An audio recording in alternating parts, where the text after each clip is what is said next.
ขอถวายความเคารพพระมหาเถรานุเถระ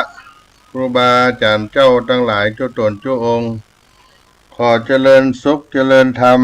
จงได้บังเกิดมีกับท่านสาธุชนพุทธบริษัททั้งหลายที่ได้สดับรับฟังธรรมะกันทางสถานีวิทยุในคลื่นสถานี FM 104.50 เมกะเฮิรตซ์หลังมหาวิทยาลัยวัดฝ่ายหิน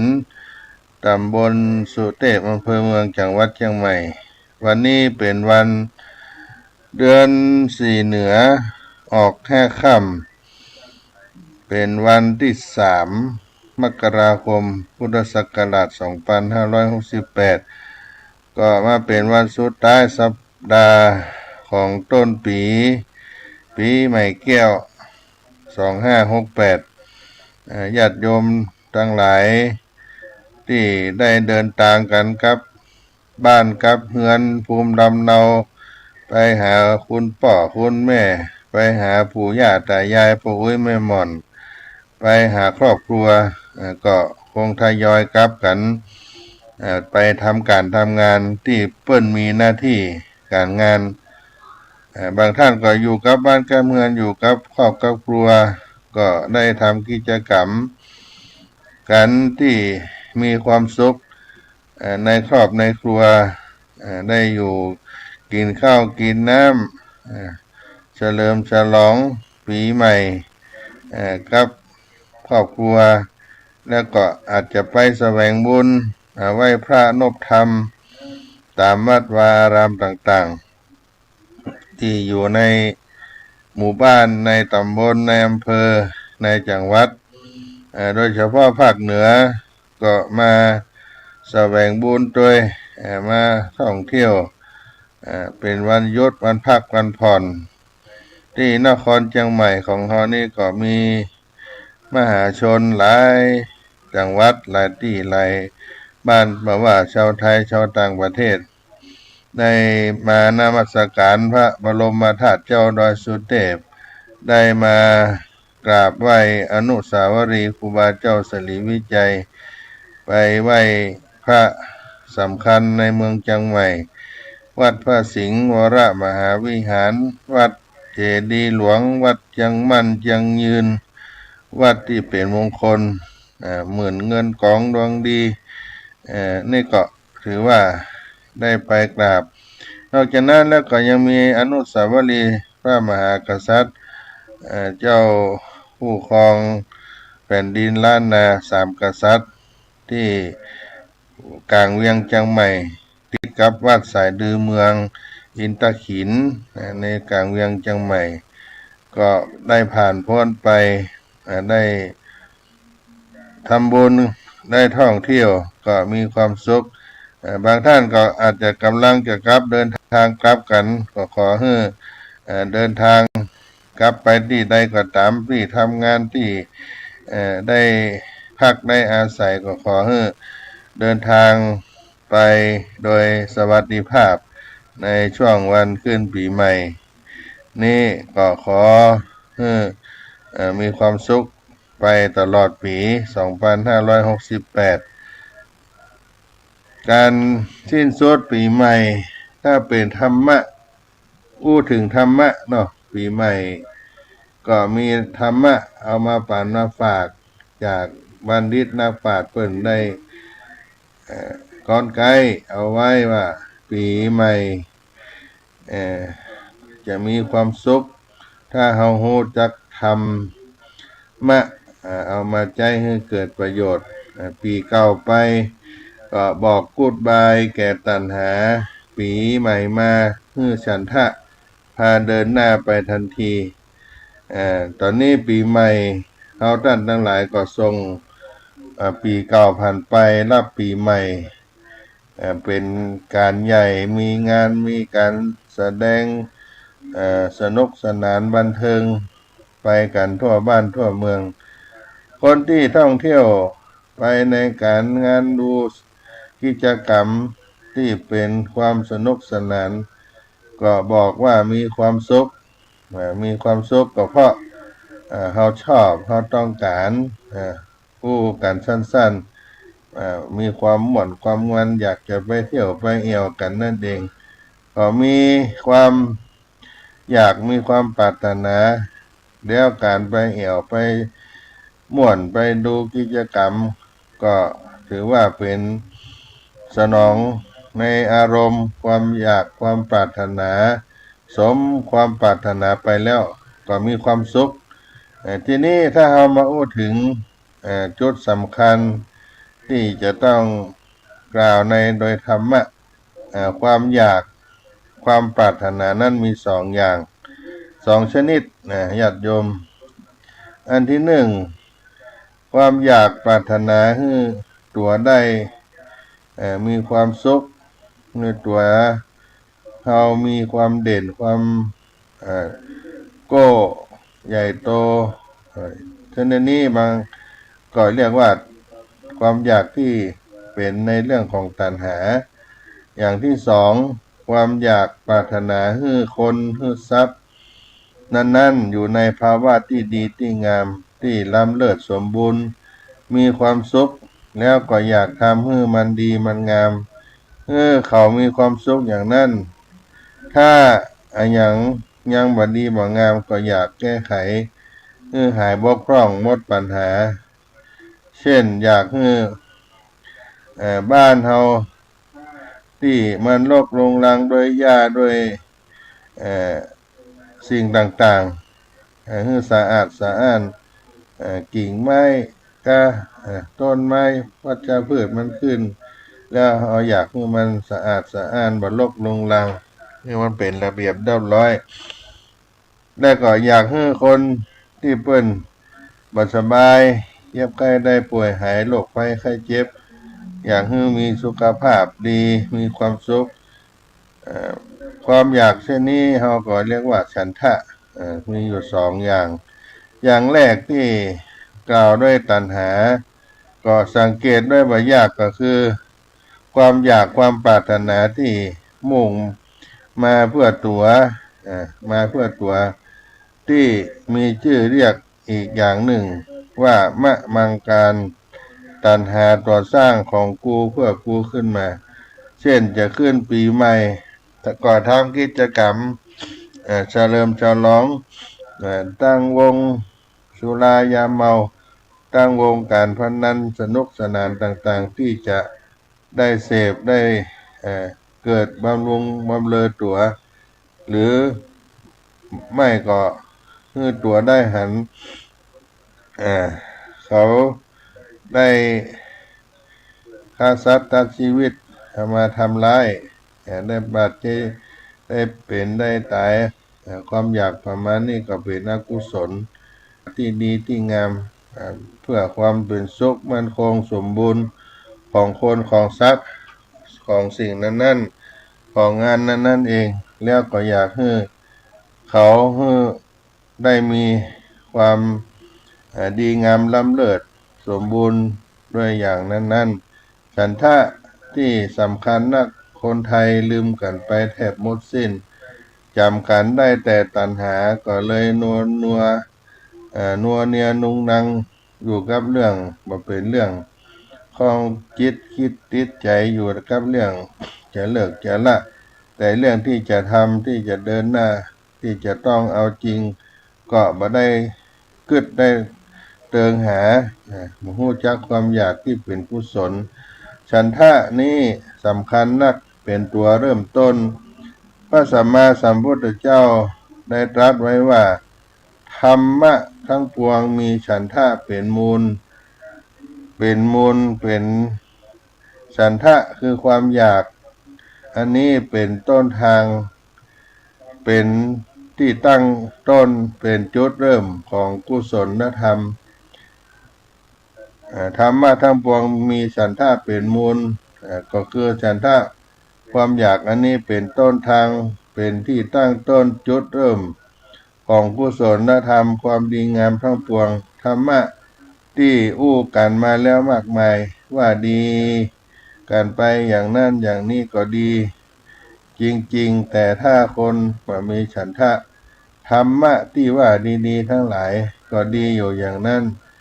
นิ่งเงียบบ่ค่อยโผล่ออกมาแสดงตัวสักทีละอ่อนที่อยากเรียนรู้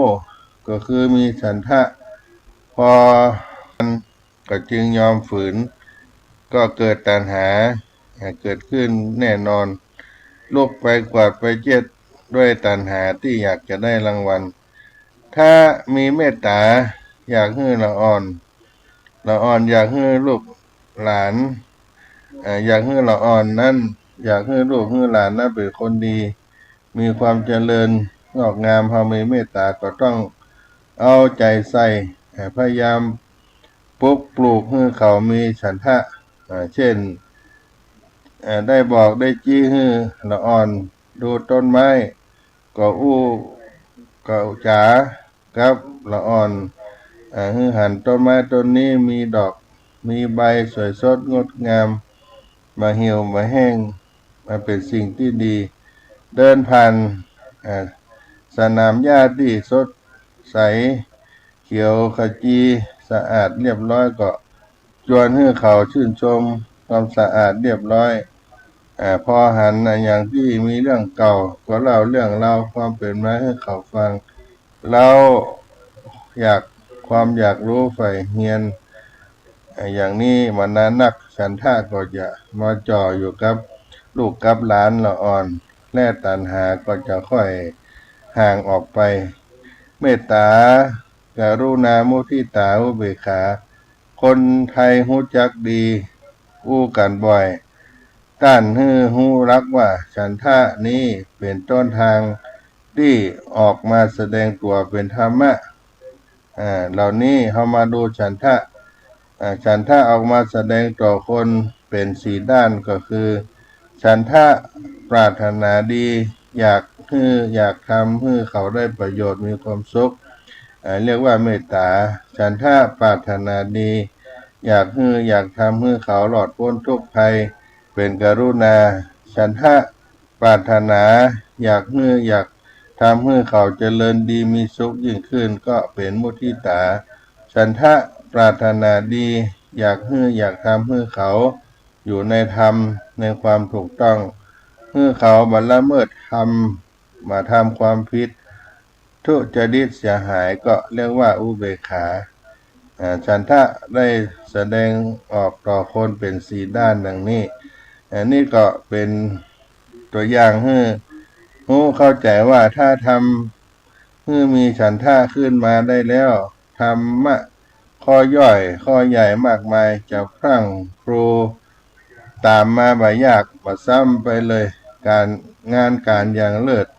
การสร้างสรรค์ต่างๆปัญญาอย่างอุดมจะเข้ามาเป็นจุดหมายเริ่มด้วยตัวทำงานที่เข้ามารับช่วงทันทีคือความเพียรพยายามบ่ได้ย่อท้อถอยบุคคลสำคัญที่เรียกว่ามหาบุรุษต้องมีฉันทะแรงเข้มเป็นพิเศษพระสัมมาสัมพุทธเจ้าพระองค์ทรงมีฉันทะเป็นพระคุณสมบัติในข้อที่ว่าทรงมีฉันทะบ่ลดถอยนัตถิฉันทัสสะหานิมีฉันทะบ่ลดถอยจึงทรงบำเพ็ญพุทธกิจน้อยใหญ่ได้มากมายบ่มียุทธเช่นว่าละอ่อนคนนี้ป่วยนักป้อขี้เหนียวทำให้การรักษาผิดพลาดวันนี้จะตายแน่ๆพระองค์ก็เสด็จไปแต่เจ้าไปช่วยทำให้ละอ่อนนั้นไปช่วยทำให้ละอ่อนนั้นสิ้นชีพโดยมีจิตใจสดใสมีความสุขทรงคำนึงถึงชาวนาคนหนึ่งอยู่ต่างเมืองว่าขณะนั้นเขาจะต้องได้ฟังได้หู้เข้าใจธรรมเรื่องนี้ก็เสด็จไปพระองค์ไปโดยพระองค์เดียวด้วยพระบาทเปล่าจนได้ทรงเทศนาให้เขาบรรลุผลที่เขาพร้อมด้วยพุทธกิจมากมายด้วยฉันทะอย่างนี้จึงปรากฏเป็นพุทธคุณข้อมหากรุณาบุคคลใดจะเป็นพระโพธิสัตว์ได้ต้องมีฉันทะเป็นคุณสมบัติใหญ่ที่ขาดบ่ได้ และฉันทะนั้นก็ต้องแรงเข้มถึงขนาดที่ว่าเมื่อมีความดีทำกิจหน้าที่เพื่อธรรมะเพื่อความจริงความถูกต้องดีงามเพื่อทำให้คนพ้นทุกข์พ้นภัยจะเสียสละได้ทุกอย่างเช่นจะไปช่วยคนทำความดีคนหนึ่งก็พยายามเต็มที่เดินหน้าไปไม่มีถอยถ้าจำเป็นก็สละชีวิตของตนได้คุณสมบัติข้อนี้ก็เรียกว่าฉันทะตาฉันทะนั้นสำคัญยิ่งนักขนาดนี้อย่างที่ได้กล่าวได้อู้มาพอฮื้อได้หันแต่น่าจะแปลกใจนักทำไมชาวพูดคนไทยแทบบ่รู้จักฉันทะมาแล้วรู้จักสบายทางได้ปราโมทย์และเจอรัมณียะส่งท้ายปีเก่าแล้วก็รับปีใหม่เป็นการเริ่มต้นครั้งใหญ่ส่งท้ายปีเก่าต้อนรับปีใหม่ได้อู้กันว่าถ้าเริ่มต้นดีก็มีหวังว่าจะดีต่อไปข้างหน้าดังได้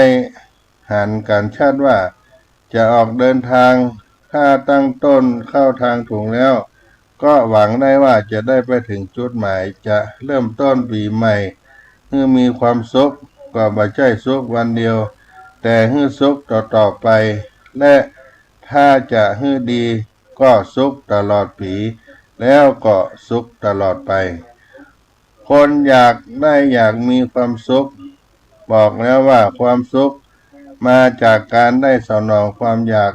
พูดกันง่ายๆว่าสุขที่ได้สมอยากสมปรารถนาความอยากความปรารถนาที่ว่านั่นก็คือฉันทะหรือไม่ก็ตัณหาฉันทะเป็นต้นทางของกุศลตรงข้ามกับตัณหาที่เป็นต้นทางของอกุศลก็มาเลือกดูว่าจะไปกันทางใดคือเรียกว่าจะสนองความอยากของฉันทะหรือจะสนองความอยากของตัณหาคนมีกิจกรรมทำอย่างการต่างๆถ้าเป็นกิจกรรมบันเทิงสนุกสนานตัวได้รับรูปรสกลิ่นเสียงสัมผัสจับต้องได้สนองตาหูจมูกลิ้นสัมผัสกายนี่ก็คือสนองความอยากของตัณหาอันนี้แบบนี้ถ้าคนทั่วไปชาวบ้านจะมีกันพ้องถ้าบอกว่าอันยังก็ขอแต่ฮื้อบ่ถึงขั้นที่ได้เป็นการเบียดเบียนไผเพราะว่าจะเบียดเบียนตนเองเช่นถ้ามือเจ็บป่วยเสียสุขภาพหมดเงินหมดคำหรือเบียดเบียนคนอื่นหรือทั้งตัวเฮาและคนอื่นเกิดทะเลาะวิวาทบุกตีกันเมาขับรถตกถนนเกิดรถอุบัติเหตุชนกันเหล่านี้นี่ก็คือคนรักษาศีลห้าคุ้มกันคุมกั้นตัณหาไว้แล้วก็จะได้จะแล้วถ้าจะดีก็ฉันทะพาคนเดินหน้าทำการที่ดีงามสร้างสรรค์ต่อไปกิจกรรมอันม่วนอันงานสนุกสนานบันเทิงที่เฮาสนองกับตัณหาเฮานั้นก็ได้ผลแค่ผ่านไปครั้งหนึ่งทีหนึ่งมันมีอย่างที่จะเจริญงอกงามที่จะเป็นผลดียืนยาวถ้าถึงขั้นได้อยู่ในอบายต่างๆหรือมีการเบียดเบียนทำร้ายคนหรือสัตว์อันนี้เป็นการเริ่มต้นที่บดีงามก็บอกควรทำนักปราชญ์อาจารย์เปิ้นสอนไว้ถ้าจะสิ้นปีเก่าบางคนคิดว่าเราอยู่อาศัยบ้านหลังนี้มาเมินนานเรียกว่าบ้านนี้รับใจเรามาเมินนานหรือว่าได้รอบขอบปีแต่จะเก่าจะโทรมลงไปนี่ใกล้จะขึ้นปีใหม่แล้วเราก็มาสำรวจดูว่าอันใดที่มันชำรุดทรุดโทรมหรือควรทำให้มันมั่นคงแข็งแรงให้สดใสดูใหม่งดงามก็มาซ่อมแซมแต่งสรรค์ให้มันดีขึ้นถ้าบ่ถึงกับต้องซ่อมแซมอย่างก็ช่วยกันรักษาความสะอาด จัดแต่งวางบ้านให้งดให้งามเป็นระเบียบขึ้นมาใหม่ก็จะได้อยู่ในบ้านที่มีใจสดชื่นแจ่มใสสมกับการต้อนรับปีใหม่การที่อยู่อาศัยในบ้านนี้มีชีวิตจิตใจที่มีความสุขอยู่ตลอดทั้งปีความอยากซ่อมแซมจัดสรรทำบ้านที่อยู่อาศัยให้แข็งแรงมั่นคงสะอาดเรียบร้อยนั่นเป็นฉันทะก็คืออยากทำให้มันดีของมันให้มันอยู่ในสภาพที่เต็มอิ่มสมบูรณ์เป็นความอยากจากการเรียกร้องของจิตใจที่ซาบซึ้งในคุณค่าความดีความงามโยงไปถึงปัญญาที่มองหันความจริงหันเหตุผลตามสภาวะของสิ่งทั้งหลายความอยากของฉันทะนี้แตกต่างเด่นชัดจากความอยากของตัณหาซึ่งเป็นความอยากจากการเรียกร้องของตัวตนตัวกูที่จะเสพสัมผัสทางตาหูจมูกลิ้นและสัมผัสกายที่จะได้เอาจะได้เด่นได้โก้ได้โตเป็นใหญ่วนเวียนอยู่แค่กับความรู้สึกมาไปถึงความรู้เรียกที่เขาเรียกว่าปัญญาผู้กันสั้นๆว่ายังเป็นอวิชชาอยู่ความเป็นสุขสมอยากของตัณหากุนอยู่ใต้อวิชชานี้ไว้ใจบ่ได้เป็นภัยอันตรายตรงข้ามกับความสุขความปรารถนาของฉันทะที่ให้เกิดการสร้างสรรค์มีคุณค่ามีคุณประโยชน์ความสุขจากฉันทะนั้นมีได้ง่ายๆเพราะอะไรอย่างเพราะมันเป็นธรรมดาอย่างนั้นเองคนเฮานี้มีเนื้อตัวแท้ๆเป็นธรรมชาติคือชีวิตอยู่ด้วยดินน้ำลมไฟหรือดินน้ำอากาศอุณหภูมิที่เป็นอุตุของธรรมชาติตลอดเวลาที่เรียกกันว่าสิ่งแวดล้อม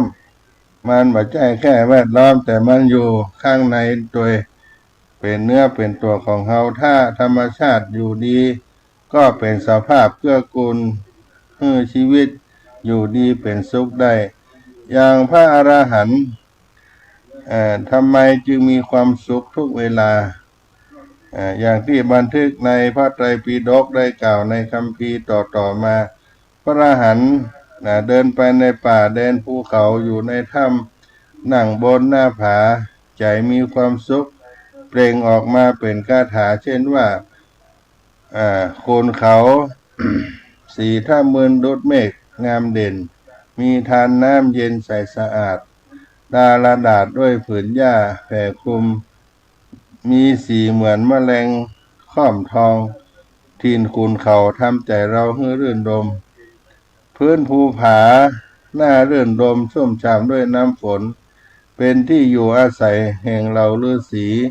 เซ็งแซ่ด้วยเสียงนกยุงทินคูนเขาทำใจเราให้รื่นรมแดนดอยถิ่นไพรไม่พลุกพล่านด้วยผู้คนมีแต่หมู่เนื้อเสพอาศัย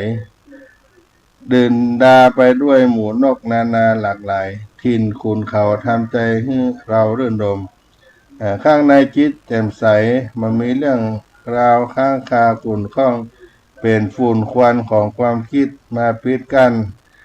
พื้นถิ่นดินฟ้าก็สะอาดสดใสมันมีฝุ่นควันพิษความเจริญที่พิษทางมาแปดเปื้อนเป็นที่รื่นรมธรรมชาติภายในที่ประสานสอดคล้องถึงการดีกับธรรมชาติภายนอกทั่วทั้งหมดนี้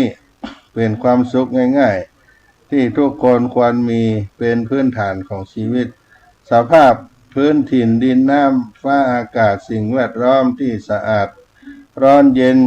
พอดีเกื้อกูลแก่ชีวิตจิตใจนี่เป็นสบายหนึ่งในสบายทั้งเจ็ดที่ท่านย้ำกันมาเพื่อจัดเพื่อหาอันควรต้องมีในการที่จะอยู่อาศัยเพื่อทำกิจของพระเช่นเจริญสมาธิถึงชาวบ้านจะอยู่ทำมาหากินก็บอกควรละเว้นจะสร้างความเจริญก้าวหน้าจะพัฒนาบ้านเมืองอย่างไรก็ทำกันไปแต่ควรลืมว่าต้องมาช่วยเสริม เอามาช่วยหนุนให้คนรู้กันดีมีสบายทั้งเจ็ดนี้ตั้งแต่อุตุสบายที่ว่าไปในเบื้องต้นเรียกว่าการพัฒนาที่ทำให้อุตุการพัฒนาที่ทำให้อุตุเสียหายไม่สบายถือกันว่าเป็นการพัฒนาแบบยั่งยืนแต่ถ้าบ่สามารถพัฒนาให้มีสบายทั้งเจ็ดก็จะเป็นการพัฒนาที่ยั่งยืนไปบ่ได้หันกลับมาดูลักต้นกันเรื่องสันทะอีกครั้งเป็นตัวเริ่มต้นการทำงานของจิตใจฉันทะคนเรานี่มีลมหายใจเป็นชีวิตดังที่เรียกกันว่าลมปราณทีนี้แค่หายใจเป็นคือรู้จักหายใจให้ดีก็จะได้ทั้งสุขภาพกายและใจก็มีความสุขเรียกว่าเป็นการปฏิบัติธรรมถ้าหูอย่างนี้แล้วก็มีฉันทะในการที่จะหายใจพอตั้งใจหายใจดีด้วยฉันทะก็เกิดมีปราโมทย์ที่เป็นตัวต้นทางที่ตั้งต้นของความสุขอันนี้แหละคนที่รู้เข้าใจหลักนี้แค่อยู่กับลมหายใจก็มีความสุขไม่ต้องพูดถึงว่าถ้าทำได้ดีเข้าทางก็จะก้าวต่อไปถึงได้สมาธิเป็นต้นคนที่มีจิตใจพัฒนาดีแล้วพบเห็นเจอธรรมชาติที่ดีงามสะอาดสมบูรณ์ดีเช่นได้เห็นต้นไม้ที่มีใบสวยสดงดงามเขียวขจีและพร้อมมีดอกมีผลมีลำต้นงามแข็งแรงก็เกิดฉันทะพอใจชื่นชมรื่นรมยินดีมีปราโมทย์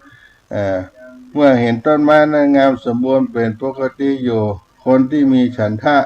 ก็ปรารถนาให้ต้นไม้นั้นงามสมบูรณ์ยืนยาวนานต่อไปปรารถนาอย่างนี้ถ้ามีต่อคนเรียกว่ามีความเมตตาตอนนี้ถ้าอยู่ในฐานะมีโอกาสเขาก็จะดูแลบำรุงให้ต้นไม้นั้นงดงามดีอยู่เรื่อยไปแต่ถ้าหันต้นไม้เหี่ยวแห้งทรุดโทรมลงไปเขาอยากแก้ไขให้ต้นไม้นั้นฟื้นตัวสมบูรณ์งดงามขึ้นมาใหม่ฉันทะอย่างนี้ถ้ามีในคนก็เรียกว่าการุณาถ้ามีโอกาสเขาก็จะได้ลดน้ำตัดแต่งพรวนดินใส่ปุ๋ยเป็นต้นแล้วก็จะแก้ไขอย่างไรให้ต้นไม้นั้นดีขึ้นมาทีนี้ถ้าหันต้นไม้นั้นฟื้นตัวกลับงอกงามดีขึ้นเขาก็พลอยดีใจกับต้นไม้นั้นถ้าความคิดฉันทะแบบนี้ถ้ามีในตัวคนเขาก็เรียกว่ามุทิตาแล้วก็บำรุงต้นไม้นะเป็นการใหญ่ให้มันงามสมบูรณ์ยิ่งขึ้นไปต่อมาโดยมาอาจคาดหมายวันหนึ่งต้นไม้นั้นถูกฟ้าผ่ายืนต้นตายเขามองดูแล้วเขาก็รู้เข้าใจเหตุผลและความจริงแล้วก็มีใจสงบเป็นกลางวางใจยอมรับตามความเป็นจริงนั้นฉันทะอย่างนี้ถ้ามีต่อคนเขาก็เรียกว่าอุเบกขาแล้วเขาก็จัดการกับต้นไม้นั้นให้เรียบร้อยมาให้เป็นของที่เสียหายแก่พื้นที่ต่อไปธรรมชาติหรือว่าสิ่งแวดล้อมที่งามสะอาดสมบูรณ์นี้อย่างต้นไม้ที่แข็งแรงสดใสเขียวขจีนั่นเรียกว่าเป็นรมณีแปลกันว่ารื่นรมอุชันทันเรียกว่ารมณะรมยะรมณีหรือว่ารัมมะแปลว่ารื่นรมม่วนอกม่วนใจนะญาติโยมทั้งหลายพระอรหันต์และท่านที่มีปัญญามีจิตใจประณีตจะมองหันคุณค่าความดีงามความสำคัญของสภาพรมณีความรื่นรมว่าเป็นสภาพที่เกื้อกูลชีวิตจิตใจและความดำรงอยู่ดำเนินไปเจริญงอกงามของมนุษย์และสังคมของเขาตั้งแต่การอยู่ดีกินดีของเจ้าบ้านและการศึกษาเราเรียนเป็นต้นไปอย่างนี้เป็นต้น การต้อนรับปีใหม่จะให้สุขสันต์ไปตลอดปีต้องพร้อมใจสัมมาณฉันท์ทำถิ่นทำบ้านให้เป็นรมณีในการต้อนรับปีใหม่จะให้เกิดสุขสันต์ตลอดปีคนไทยเจ้าพุทธทั่วไปจำกันได้ว่าพระพุทธองค์สมเด็จพระสัมมาสัมพุทธเจ้าพระพุทธเจ้าตรัสรู้ที่ต้นมหาโพธิริมฝั่งแม่น้ำเนรัญชาราตำบลอุรุเวลาเสนานิคมแต่ถ้าถามว่าทำไมจึงเสด็จไปประทับอยู่และตรัสรู้ที่นั่นคงมีน้อยคนตอบได้จึงต้องเล่าทบทวนความจำกันให้แม่นและให้แน่นกันสักนิดหน่อยให้มันแน่นมันแม่นกันขึ้นมาแหมสักหน่อยหนึ่งเมื่อเจ้าชายสิทธัตถะพระโพธิสัตว์เสด็จออกบรรพชาแล้วได้เสด็จไปทรงศึกษาทดลองปฏิบัติในสำนักอาจารย์ใหญ่สำคัญสมัยนั้นจนจบความรู้ของอาจารย์แล้วทรงทราบว่าบัจจัยต่างถึงจุดหมายจึงเสด็จไปทรงค้นคว้าทดลองตามแนวทางของพระองค์เองครั้งนั้นพระองค์เสด็จไปหาสถานที่ถิ่นเหมาะทรงจาริกไปในมคธรัฐจนมาถึงที่เรียกว่าอุรุเวลาเสนานิคมหน้าที่นั้นทรงพบถิ่นเหมาะจึงได้ตรัสในวาระพระองค์ได้ตรัสในวาระนั้นว่าระมณีโยวัตตะภูมิภาโคพื้นถิ่นนี้เป็นที่รมณีหนอมีไพศาลร่มรื่นน่าชื่นบานทั้งมีแม่น้ำไหลผ่านน้ำใสเย็นชื่นใจชายฝั่งท่าน้ำก็ราบเรียบทั้งโคจรคามก็มีอยู่โดยรอบเป็นสถานที่เหมาะจริงหนอที่จะบำเพ็ญเพียรสำหรับกุลบุตรผู้ต้องการทำความเพียรที่อุรุเวลาณถิ่นอันเป็นรมณีนี้เจ้าชายสิทธัตถะพระโพธิสัตว์ได้ประทับบำเพ็ญเพียรทดลองค้นคว้า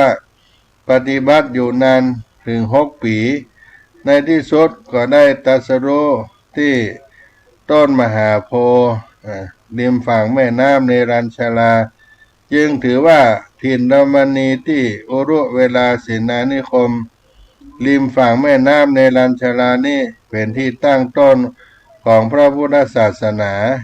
เรื่องราวในพุทธประวัติตอนนี้ก็ต้องเล่าย้ำเพื่อได้ยินกันบ่อยๆเพื่อจำกันได้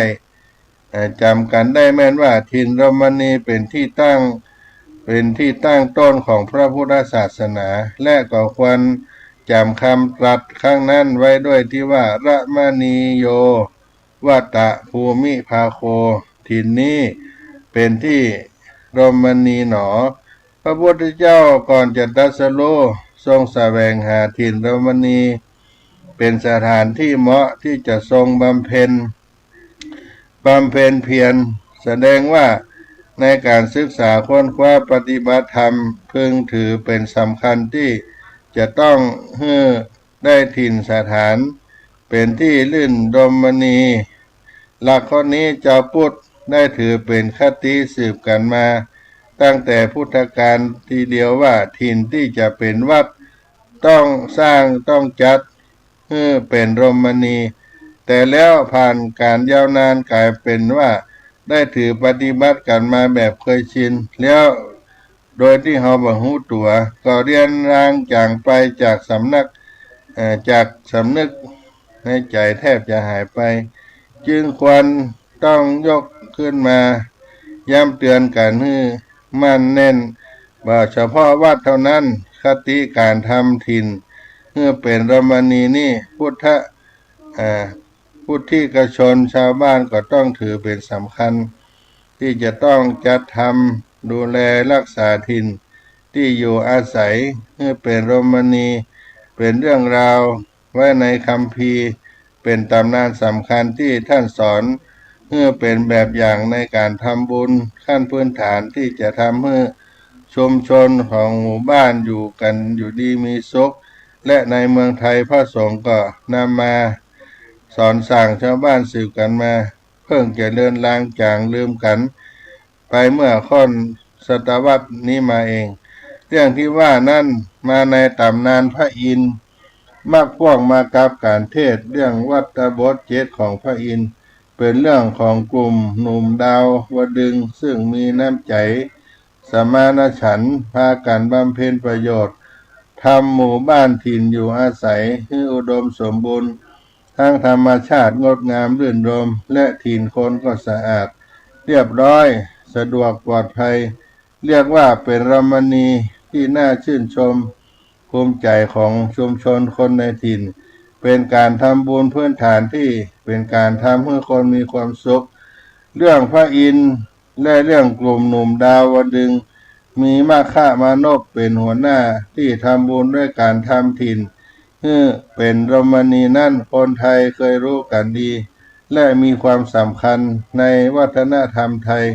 พอจะเห็นได้จากพระราชบูชาในรัชกาลพระบาทสมเด็จพระพุทธยอดฟ้าจุฬาโลกมหาราชที่ตรัสถามพระสงฆ์ที่สมเด็จพระสังฆราชเป็นประธานซึ่งมีเรื่องพระอินทร์และเรื่องมาฆมานพในพระราชบูชาครั้งต้นๆแทบทุกครั้งคนไทยภูมิใจกันว่าบ้านเมืองนี้มีแผ่นดินมีธรรมชาติที่อุดมสมบูรณ์ดังที่มักอ้างคำเก่าเล่ากันว่าในน้ำมีปลาในนามีข้าวที่จริงในน้ำมีปลาในนามีข้าวอันนี้เป็นของที่ธรรมชาติมีไว้ให้เราบ่ต้องทำอะไรมากได้แต่เก็บผลเอาประโยชน์คนไทยควรจะภูมิใจได้แท้จริงต่อเมื่อตัวเองได้เป็นผู้ทำผู้สร้างสรรค์ด้วยนั่นคือทำถิ่นไทยให้เป็นโรมณีคำว่าถิ่นเป็นโรมณีนั่นมีความหมายรวมทั้งธรรมชาติที่สมบูรณ์และคนที่อยู่อาศัยก็เรียบร้อยรื่นรมจึงจะสมที่จะเป็นความภูมิใจของคนไทยว่าเราได้ช่วยดูแลรักษาส่งเสริมธรรมชาติให้อุดมสมบูรณ์พร้อมกับทำที่กินที่อยู่ที่สังสรรค์ของคนให้เรียบร้อยงดงามไปพร้อมกันเวลานี้คำอ้างที่เคยภูมิใจกันมาในน้ำมีปลาในนามีข้าวนั่นคนไทยทำท่าจะพูดบาเต็มปากเพราะชักจะไม่ค่อยสมจริงจึงถึงเวลาที่จะฟื้นการทำบุญการทำถิ่นชุมชนให้เป็นโรมณีแล้วคนก็จะเกื้อหนุนธรรมชาติให้ในน้ำมีป่าในนามีข้าวยั่งยืนต่อไปได้พูดถึงบางคนบางบ้านมีฉันทะที่จะซ่อมแซมจัดแต่งบ้านให้มั่นคงแข็งแรงให้สดใสดูงดงามรับการขึ้นปีใหม่นั่นเข้าทางของการทำถิ่นให้เป็นโรมณีแต่ยังแคบได้แค่เป็นหน่วยย่อยคราวนี้ถึงเวลาที่ควรจะขยายออกไปให้ฉันทะที่เป็นที่สมานฉันท์เป็นการร่วมมือร่วมใจของคนในหมู่บ้านหรือทั้งชุมชนมาทำบุญ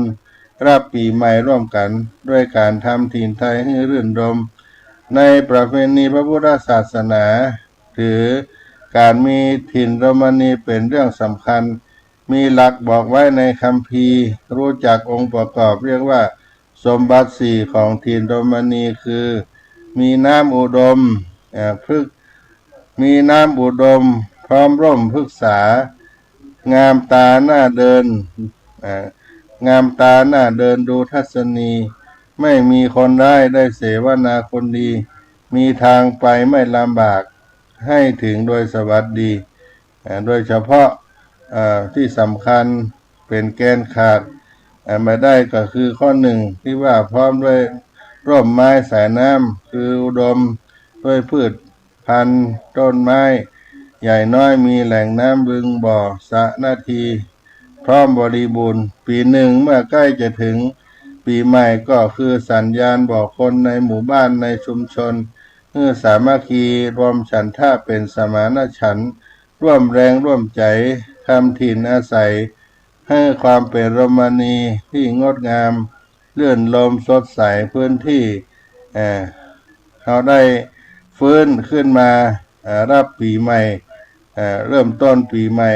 กันให้ทุกคนมีความสุขสมานฉันท์ขึ้นมาเป็นฐานแล้วจะสนุกสนานบันเทิงก็ว่ากันไปตามที่เหมาะที่ควรรับปีใหม่อย่างที่กล่าวมานี้เป็นทั้งทำบุญได้ปฏิบัติธรรมเป็นมงคลแท้จริงและเป็นความสุขที่มั่นคงยั่งยืนสุขวันขึ้นปีใหม่แล้วจะสุขตลอดปีก็มั่นใจแล้วก็จะมีสุขตลอดไปก็สมจริงตั้งเป็นหลักไว้เลยว่ารักษาถิ่นให้เป็นโรมานีมีใจปราโมทย์สดชื่นแจ่มใส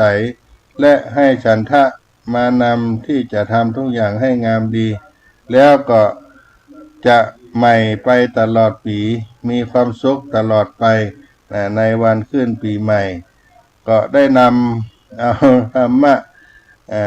ที่มีความสุขมาสกิดเป็นพรอันประเสริฐให้กับศรัทธาญาติโยมในการต้อนรับปีใหม่ 2568 ในสารธรรมเสียงธรรมวัดสลีโสดาในวันนี้ก็พักกันสักกรรมก่อนเนาะญาติโยมจะได้รับฟังกีตาธรรมของตังรายการวัดสลีโสดาพระอารามหลวงเนาะ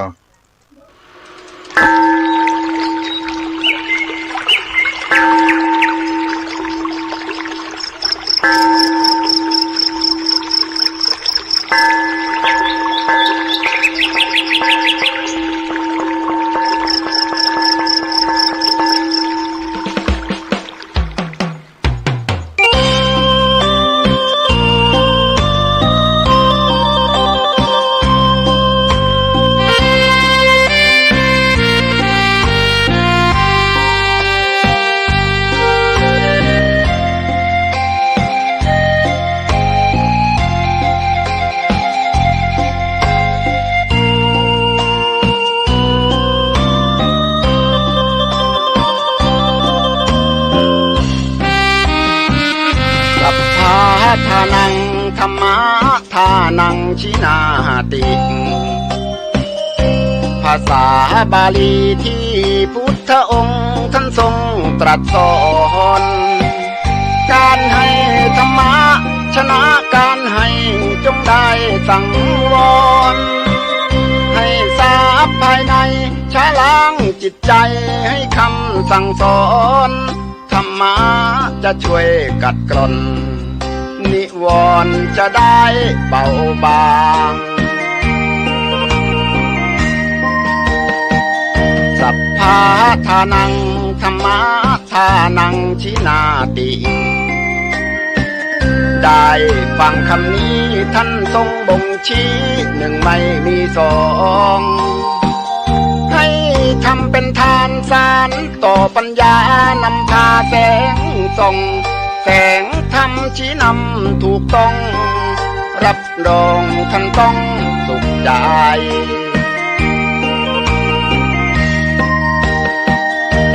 โลภโกรธหลงปลงเสียบ้างมาสร้างกุศลอย่าหลงวังวนคิดสร้างกุศลผลบุญยิ่งใหญ่ร่ำรวยล้นฟ้าจำไว้เถิดว่าไม่ช้าต้องตายศีลธรรมชี้นำสุขใจยามตายจะได้หลับตา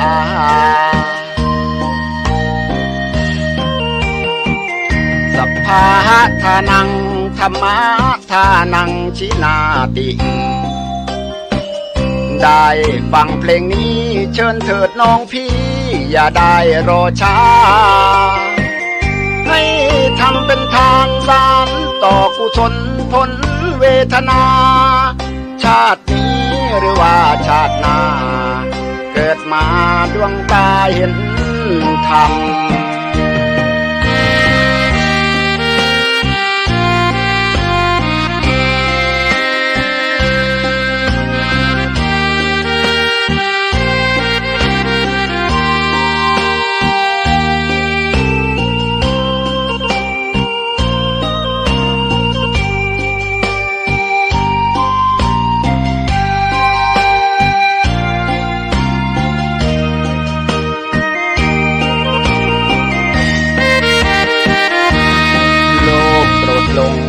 ลงเสียบ้างมาสร้างกุศลอย่าหลงวังวนคิดสร้างกุศลผลบุญยิ่งใหญ่ร่ำรวยล้นฟ้าจำไว้เถิดว่าไม่ช้าต้องตายศีลธรรมชี้นำสุขใจยามตายจะได้หลับตา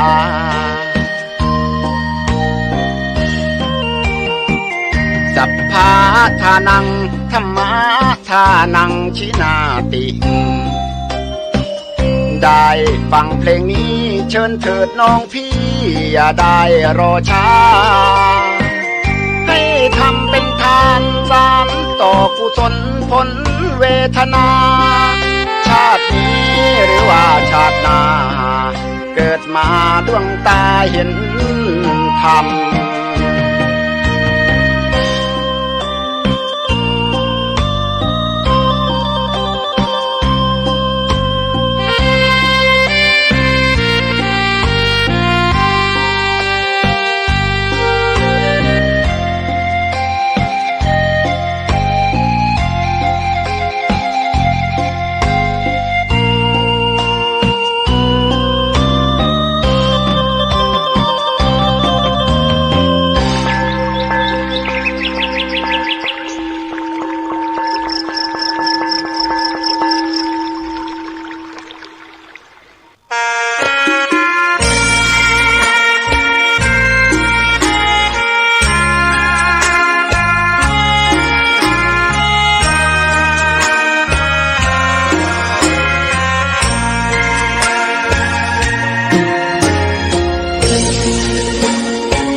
ดอกบัวดอกหนึ่งตึงใจไว้เพื่อบูชาแด่องค์พระศาสดาสัมมาสัมพุทธเจ้ามีความงามเงียบไม่เปรียบเทียบเขาเทียบเราใครมองไม่งามช่างเขา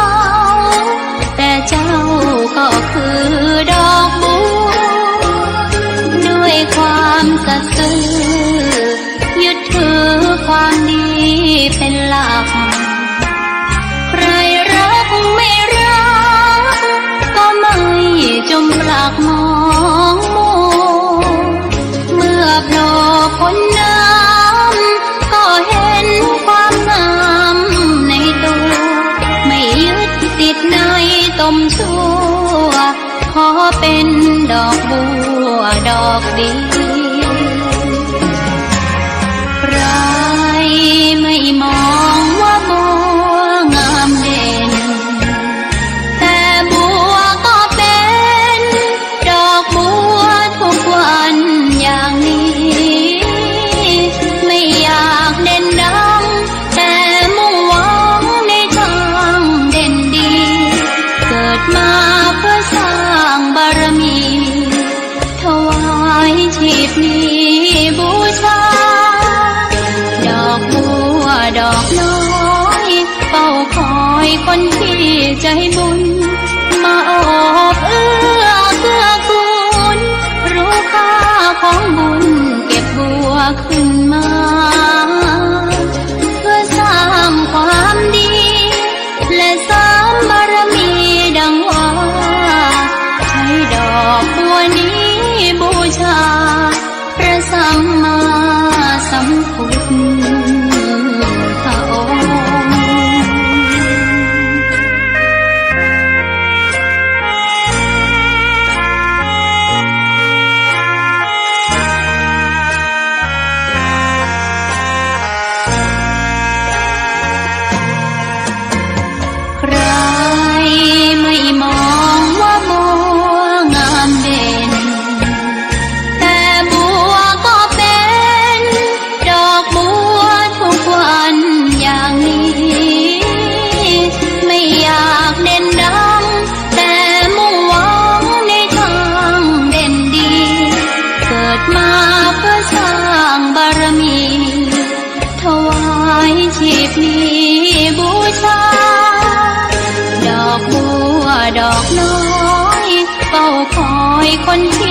ใจบุญ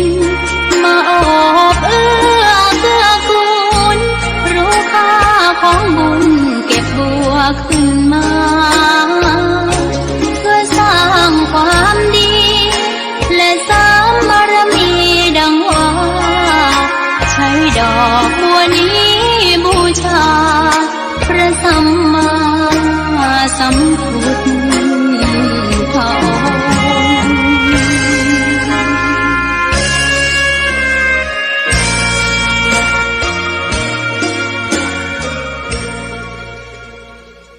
ก็ได้สดับรับฟังสาระธรรมในวันขึ้นปีใหม่เอามาปั่นมาฝากพี่น้องท่านสาธุชนคนฟังทั้งหลายในภาคบ่ายสาระธรรมในวันนี้ก็ปั่นโจกปั่นปอนให้กับพี่น้องท่านสาธุชนคนฟังทั้งหลายที่ได้สดับรับฟังวันนี้สาระธรรมอาตมาภาพก็ได้มาดำเนินรายการทางอาจารย์ท่านพระครูสมุวิศวัตวรกิจโจก็ได้ถวายเวลาให้อาตมาภาพได้มามาพบกับพี่น้องท่านสาธุชนทั้งหลายก็ได้มีธรรมะเอามาปั่นมาฝากนะครับทุกท่านที่ได้สดับรับฟังกันไปเวลาท่านจะถวายให้ไปถึง3 โมงเย็นก็จะได้เอาพระราชธรรมมาเทศนาเอามาปั่นมาฝากนะครับพี่น้องท่านคนฟังแถมครั้งหนึ่งในเรื่องของธรรมะที่เป็นสิริมงคลครับพี่น้องท่านคนฟังสักคำก่อนหน้าอาตมาภาพจะได้เอาธรรมะค้นหาธรรมได้พี่น้องท่านคนฟังได้ฟังในคีตธรรมเพื่อชื่นอกชื่นใจไปก่อนเนาะ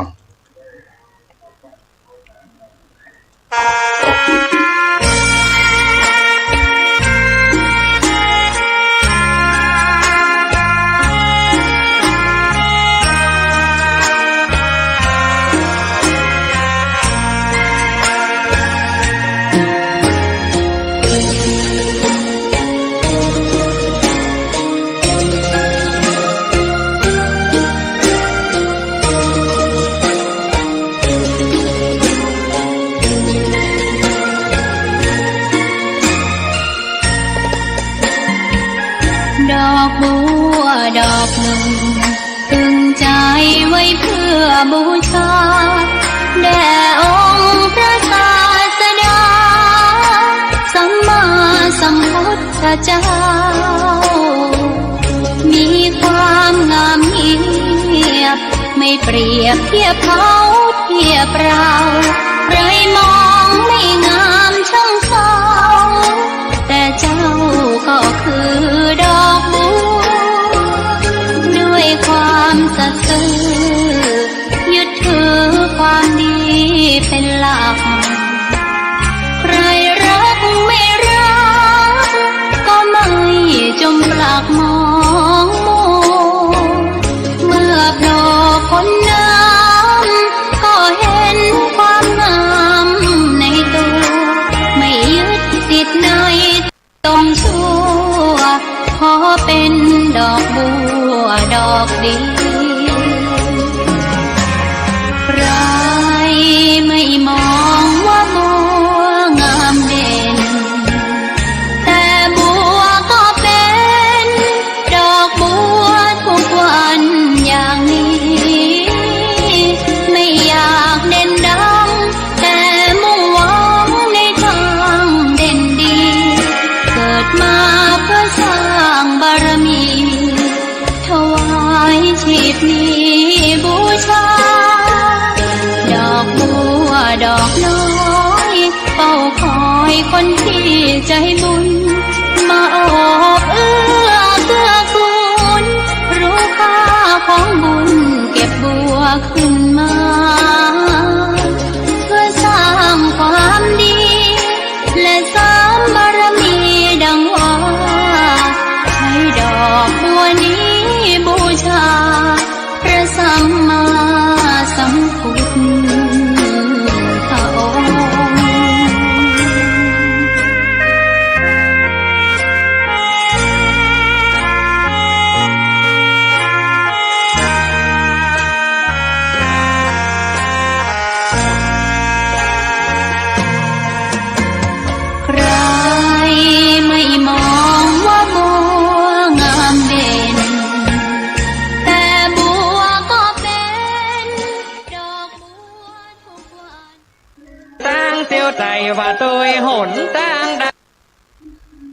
ใหม่ในวันนี้ครูบาสลีวิจัยเป็นองค์แทนของพระสงฆ์แห่งล้านนาไทยที่ได้มากราบสักการะบูชาได้ใส่บาตรหยาดน้ำในมงคลที่ถีวันขึ้นปีใหม่เพราะพระรัตนตรัยเป็นที่เคารพบูชาสูงสุดของพุทธศาสนิกชนมารวมจิตรวมใจกันแล้วก็เกิดเป็นสิริมังคละเป็นนิมิตที่ดี และก็มีการฮื้อตานตานะก็เป็นการฮื้อตานในเบื้องต้นในการทำบุญใส่บาตรเป็นเริ่มต้นที่ดีที่งามมีความสุขอกสุขใจกับบรรดาท่านสาธุชนพี่น้องเฮาท่านทั้งหลายเพราะฉะนั้นในการขึ้นปีใหม่ที่ถีอันดีเราก็มีกิจกรรม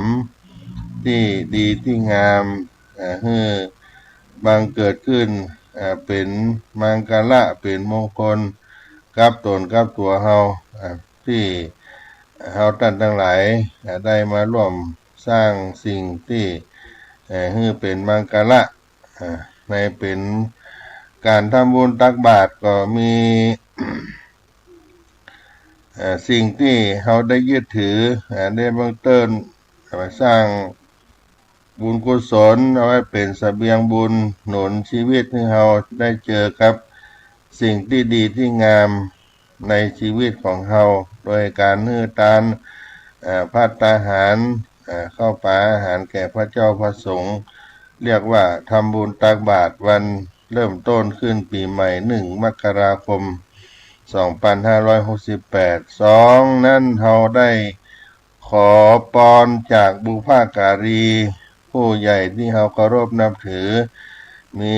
พระเจ้าพระสงฆ์มีครูบาสังฆะและก็ในเจ้าวันนี้ท่านผู้ว่าราชการจังหวัดเชียงใหม่ก็ได้อำนวยอวยพรในวันขึ้นปีใหม่ให้ความสดดีกับพี่น้องชาวจังหวัดเชียงใหม่ผู้แสวงบุญทั้งหลายได้มาใส่บาตรที่ขวงอนุสาวรีย์ครูบาเจ้าสลีวิจัยวัดสลีโสดาพระอารามหลวงและก็เป็นการให้ความเคารพนับถือผู้นำบ้านเมืองและก็เป็นการให้โอกาสได้ล่วงเกินด้วยกายวาจาใจในกว่าปี ก็มีการให้อภัยให้ปอนซึ่งกันและกันแล้วเมื่อเราได้ให้ตานได้รับวรธรรมอันดีงามแล้วก็ได้มาทบทวนเรื่องราวในชีวิตของเราในวิถีชีวิตที่ผ่านพ้นไปในรอบปีเรื่องราวต่างๆได้ผิดพลาดหรือว่าได้ทำสิ่งที่มันบ่ดีบ่งามเขาก็จะได้สลัดปัดทิ้งไปแล้วก็เอามาปรับปรุง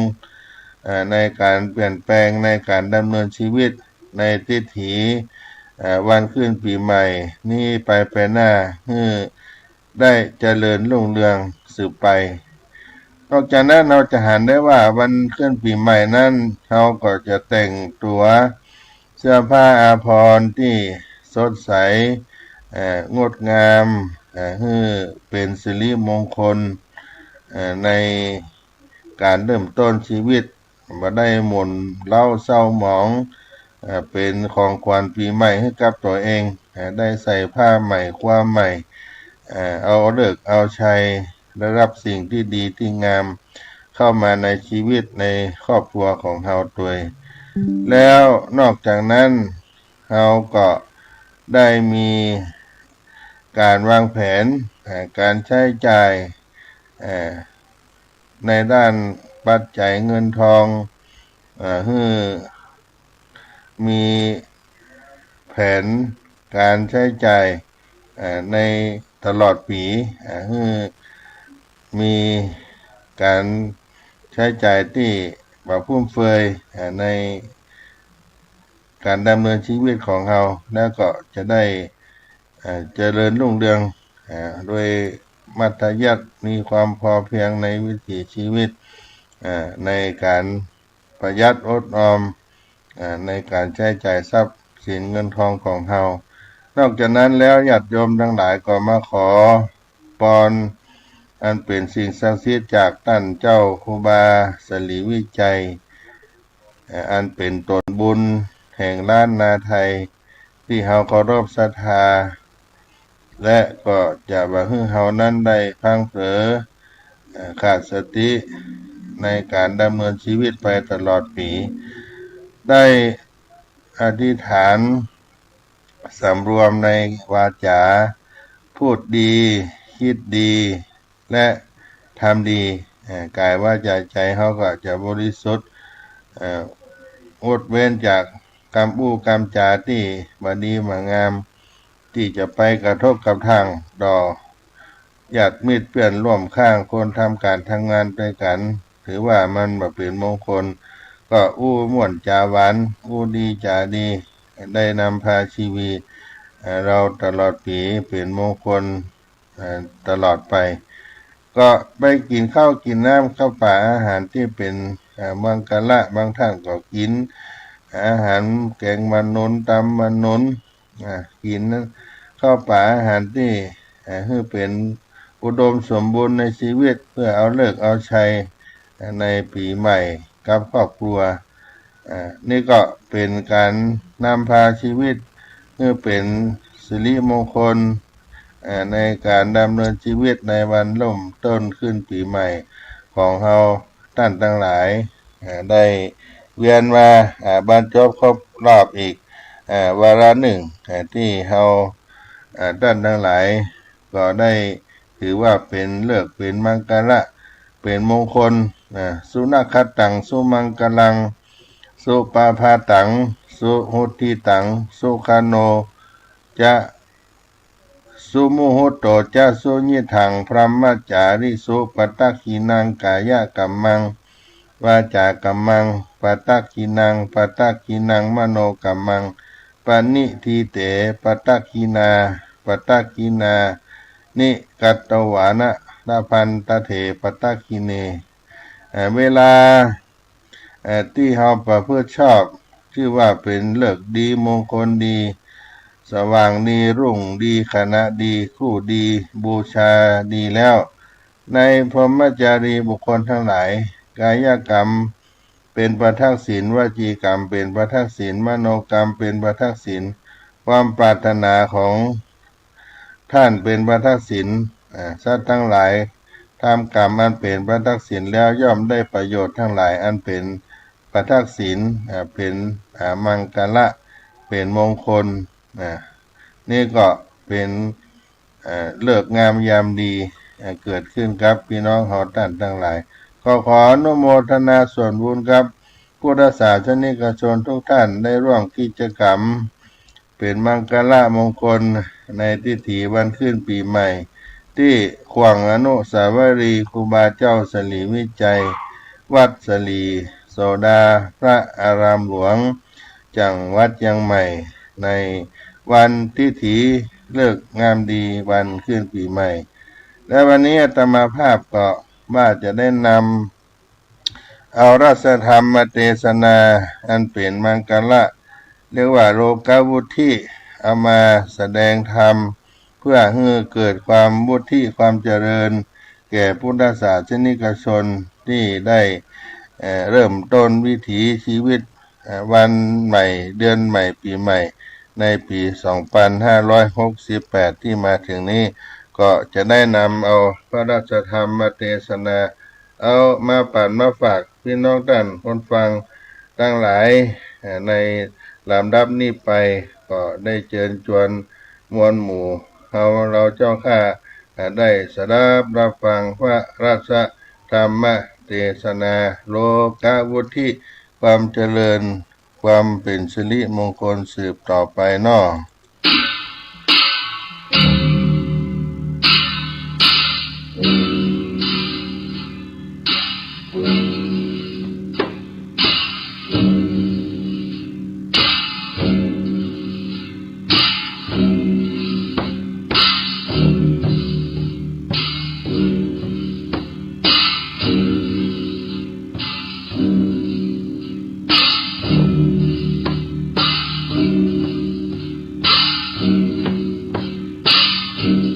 อะระหังสัมมาสัมพุทโธภะคะวาพุทธังภะคะวันตังอภิวาเทมิสวากาโตภะคะวะตาธัมโมธัมมังนัมมัสสามิสุปฏิปันโนภะคะวะโตสาวกสังโฆสังฆังนะมามิอันธรรมยังพุทธัสสะภะคะวะโตอุปภากนะมะการังกะโรมาเสนะโมตัสสะภะคะวะโตอะระหะโตสัมมาสัมพุทธัสสะนะโมตัสสะภะคะวะโต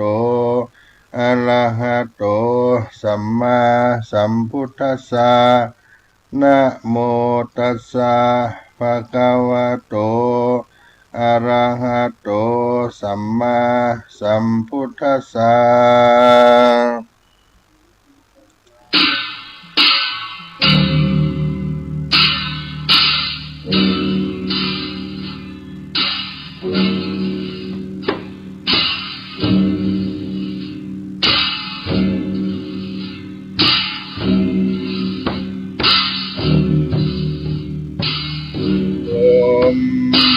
มาเล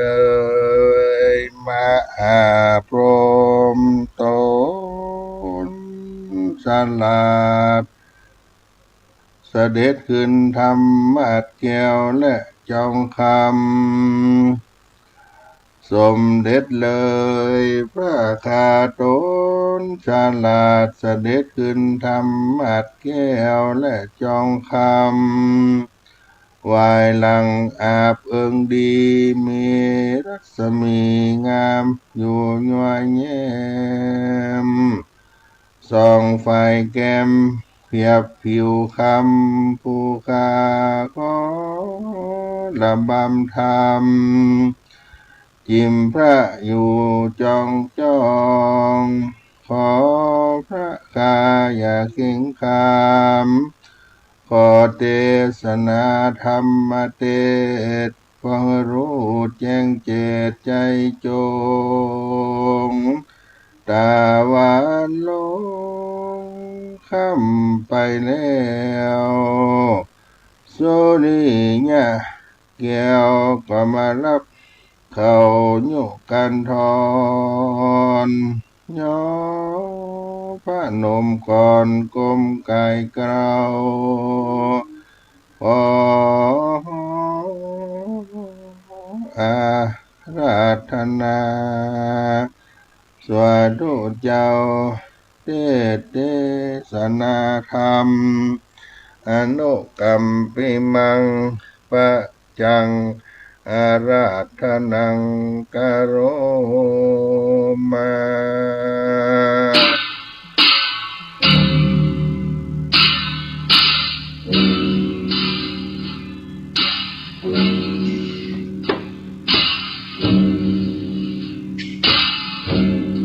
ที่ไปจะได้เทศนาธรรมโลกาวุธิอันเป็นมังกละในทิฏฐิวันขึ้นปีใหม่เกิดความเป็นมิ่งมงคลความเจริญรุ่งเรืองแก่พุทธศาสนิกชนท่านผู้ฟังทั้งหลายเป็นลำดับต่อไปนี้นะโมตัสสะภะคะวะโตอะระหะโตสัมมาสัมพุทธัสสะพุทโธเศรษโธทิโลกัสสมิงสัพพะสัตตานังหิตังกะโลสังสารปันธนังสิโนอะหังวันตามิสัพพตาพุทโธอันว่าพระพุทธเจ้าเศรษโธตน นประเสริฐที่โลกัสสมิงกว่าโลกทั้งสามกโรติโคกตามหิตังเป็นพโยชนะสัพพสัตตานังแก่สันตโลกทั้งมวลสังสารปันทนังสิโนอันติดอยู่ในสงสารมากว่าเป็นดังเชือกมัดไว้บ่สู่ได้ถึงนิพพานแก่สันตโลกทั้งมวลเจ้ามีแต่สัพพัญโยพระพุทธเจ้าหากได้มั่งเสียยังเชือกมัดไว้นั้นว่าคำก็ไว้ยังพระพุทธเจ้าตนนั้นศิลาสาโดยหัวแห่งคาสปตาในกาละจัวเมื่อจะแลเยชนาอันว่าคนทั้งหลายฝูงใดก็ดีแม้นว่าสมณพราหมณ์ตนใดก็ดีได้เอาพระพุทธเจ้าเป็นที่จังตีเปิงโดยพูดว่าพุทโธเสโธนี่ส่วนอันว่าขหันนักบวชฝูงนั้นก็หากจังใดพ้นจากทุกข์และโทษทั้งหลายในปัจจุบันนาและนาคตานจังมาไปนาจะแลธรรมโมมหาโครัตนาติโลเกสังสารันโตปิตาราญิสารตนังวาธัมโมอันว่าภาษาธรรมเจ้าอันใด84,000 คันสวากขาโตอันพระพุทธเจ้าเทศนาดีนักมหารัตโนหากเป็นแก้วดวงยิ่งดวงผาเสดนาอาจนำเอาสัตตโลกทั้งหลายให้พ้นจากฝั่งน้ำมหาสมุทรคงคามสากาละกัมนาคือว่านิพพานเจ้าอันวโรตายนั่นแลโยภุกโลอันว่าภุกลาผู้ใดคือว่าขหานและนักบวชมีเต้าพญาเสนาอามาตย์เป็นประธานแม้นว่าเศรษฐีพ่อกาก็ดีมีใจศรัทธาเอาพระสธรรมเจ้าเป็นที่เพิ่งโดยบทว่ามหาโครัตโนติโลเกสังสารันโตวิวารัญญังสัพพสัตตนาวาอัปปามัตตังปันนามามิธัมมังอาหังอันว่าข้าวันตามิศิราสาสปตาดังนี้ไปจะใจก็จะพ้นกังวลอนตรายตั้งแต่ปัจจุบันนาอันนี้และอนาคตอันจักมาปลายนาทลาบต่อเต้าถึงนิพพานบ่อยากจะแลสังโฆวิสุทโธวราตังกินายโยสันตินตริโยสัพพะมาลาปะหิโนกุเนหิเนเกหิสามิธิปัตโตอันนาสาวตังปนามามิสังฆังสังโฆอันว่าพระสังฆเจ้าตนบริสุทธิ์โดยศีลสมาธิอันเป็นสาวกแห่งพระพุทธเจ้าอันมีอินทรีย์หากล้ำงับโดยดีหือหังพละต่อหน้าหือเป็นบุญเป็นกุลเพื่อสมฤทธิโดยอายุมันยืนยาวประกอบด้วยเข้าของเงินคำจ้างมาคาคนมนที ไพร่ฟ้าเหลือกว่าเต้าพญาเสนาอามาตย์ในจุมโปนิทาลาบต่อเต้าถึงนิพพานและอาหังอันว่าคามนะมามิก็ไว้สังฆังยังพระสังฆเจ้าเป็นที่เพิ่งหากสงสัยบ่ได้เสราสาด้วยหัวแห่งคายโยจะพุทธันจะธรรมันจะสังฆันจะสรณังกัตโตอาหังอันว่าข้าก็ถือเอายังพระพุทธเจ้าพระรัตธรรมเจ้าพระสังฆเจ้าเป็นที่จังที่เปิงแก่ข้าติรัตนังยังแก้วตั้งสามผู้นี้จงเฮือผู้ข้าตั้งหลายป้อยจะพ้นจากทุกข์และภัยยะกังวลอนตรายต่างๆเตอส่วนทุกข์ไรเห็นใจตั้งมวลขอจงอย่าได้มีแก่อุปาสังกาอุปาสิกาทั้งหลายตั้งแต่ปัจจุบันนะภาวะญาติอันเนทลาบต่อเต้ารอดเนรปานแด่เธออิตังโลกังอันว่าโลกอันนี้มนจิตสามิจุงปล่อยพ้นยังสัพพทุกข์ทั้งมวลแห่งข้าแด่เธอปรังไปนานันจุงหือพ้นจากกรรมเวรด้วยดีจุงหือมีญาติกาวงศาอันมากนักจุงหือประกอบด้วยมิตรสหายมียาวเดือนอันกว้างขวางหือประกอบไปด้วยเขาของเงินคำอันมากเกิดทัศมาหิตดังอันอาหาอันว่าคาวันตามิก็ไว้ยังพระพุทธเจ้าพระลัสธรรมเจ้าพระสังฆเจ้าทั้งหลายในกาลจุเมื่อจะแลม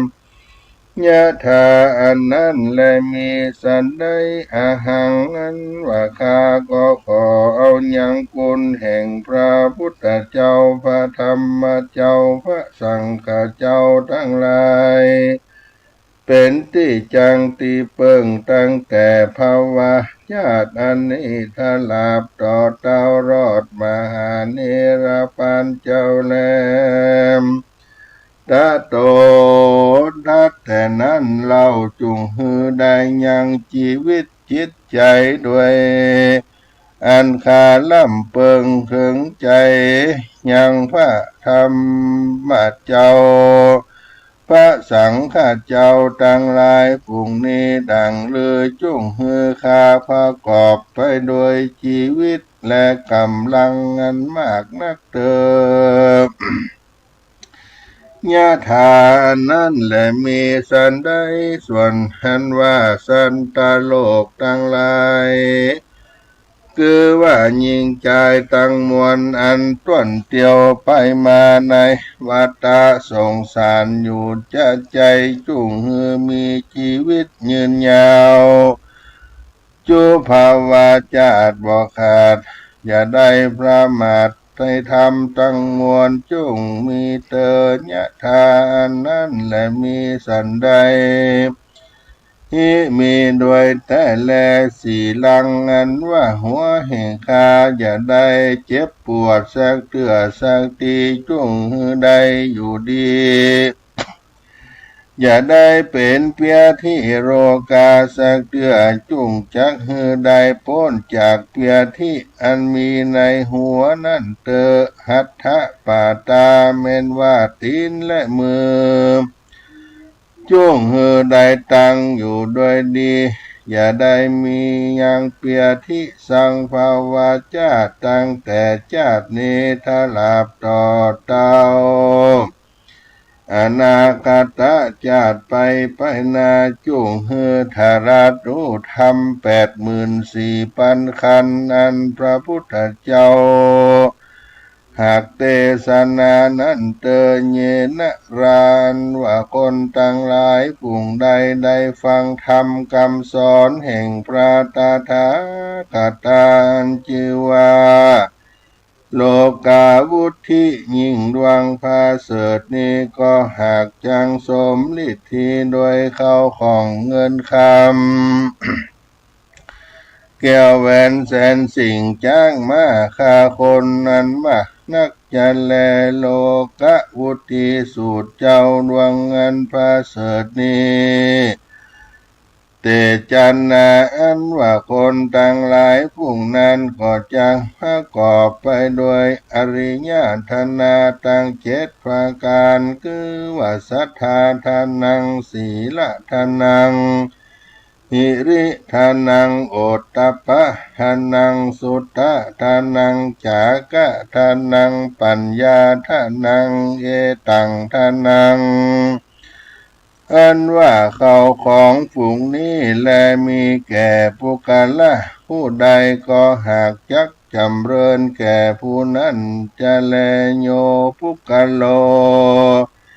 อันว่าปุกละผู้ใดคือว่ายิ่งใจก็ดีอัตตาริโตติก็เป็นคนอัตตาลิโตติก็บ่เป็นคนตกไร้เข็นใจสังภาวะญาติอันว่าปุกละผู้นั้นก็จักประกอบไปโดยเข้าของอันมากนะก็จะมีจะแลโยปุกโลอันว่าปุกละผู้ใดได้ฟังพระธรรมเทศนาดวงบานอันพาเสริฐนี้อันชื่อว่าโลกวุธิสูตรนี้ก็บอกหอนว่าจักมีอายุอันสั้นอันหมิ่นสังภาวะญาติแลอันว่าคนต่างหลายฝูงนั้นกันว่าเกิดมาในปรโลกภายนาก็จักตั้งอยู่ด้วยสุขสวัสดีจูเมื่อจะแลประการหนึ่งตั้งแต่นั้นไปนานั้นเล่าก็จังในเอาตนเข้าสู่นิพพานนั้นเป็นสุขยิ่งกว่าสุขทั้งมวลจันแลโยปุกโลอันว่าปุกละยิ่งใจขหัดนักบวชก็ดีมีใจใสศรัทธาได้เต็มได้เขียนทำดวงงานอันประเสริฐอันชื่อว่าโลกวุธิดวงอันงามประเสริฐนี้โดยอันเชื่อใส่ศรัทธาแต่ดังอันว่าคนทั้งหลายฝูงนั้น